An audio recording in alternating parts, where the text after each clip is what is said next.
جیسا کہ ہمارے معاشرے میں بہت ساری رسومات اور بدعات رواج پا چکی ہیں، ان میں سے ایک یہ بھی ہے کہ محرم اور سفر کے اندر شادی نہیں کی جاتی۔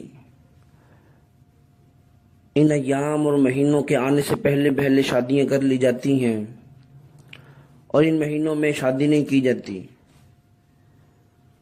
بعض تو اس کو منحوس سمجھتے ہیں اور بعض کسی اور وجہ سے۔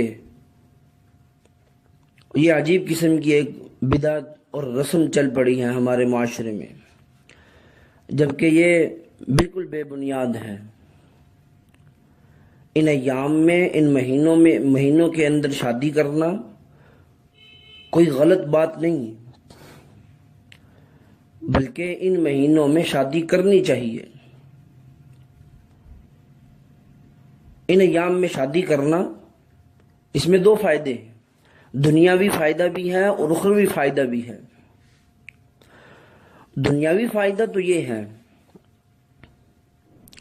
کہ چونکہ اہل سنت والجماعت کے ہاں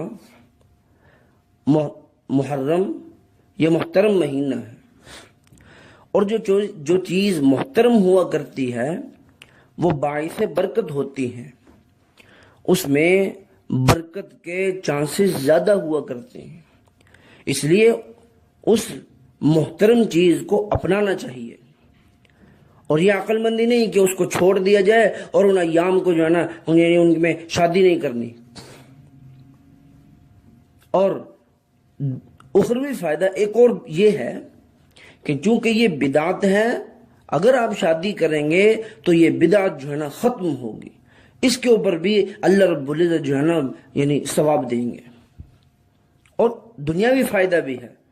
دنیاوی فائدہ یہ ہے کہ چونکہ عام دنوں میں شادی ہال بک کروائے جاتے ہیں تو ان ایام میں خرچہ زیادہ ہوتا ہے، اور محرم اور ان مہینوں میں خرچہ زیادہ نہیں ہوگا۔ تو جو کام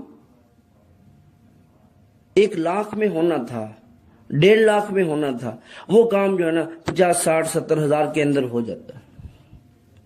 تو اس لیے ان ایام کو جو ہے نا یہ محترم ایام ہے، محترم مہینہ ہے۔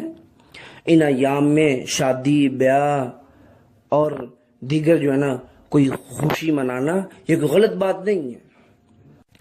اور اگر کوئی آدمی یہ کہے کہ وہ فلاں آدمی کی محرم کے اندر شادی ہوئی تھی، وہ فلاں بچہ محرم کے اندر پیدا ہوا تھا، وہ دیکھو ان کی شادی ٹوٹ گئی، ان کی جو ہے نا لڑائی جھگڑے نہیں ختم ہوتا، وہ یہ ہو گیا، تو بجائے اس کے کہ یہ دیکھا جائے کہ ان کی شادی محرم کے اندر ہوئی تھی، یہ دیکھنا چاہیے کہ لڑائی کا سبب کیا ہے۔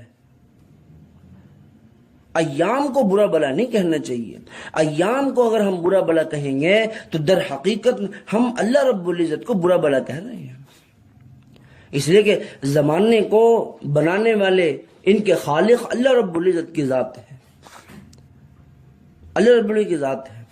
اس لیے زمانے کو برا بلا کہنا، ایام کو، مہینوں کو برا بلا کہنا یہ اچھی بات نہیں ہے۔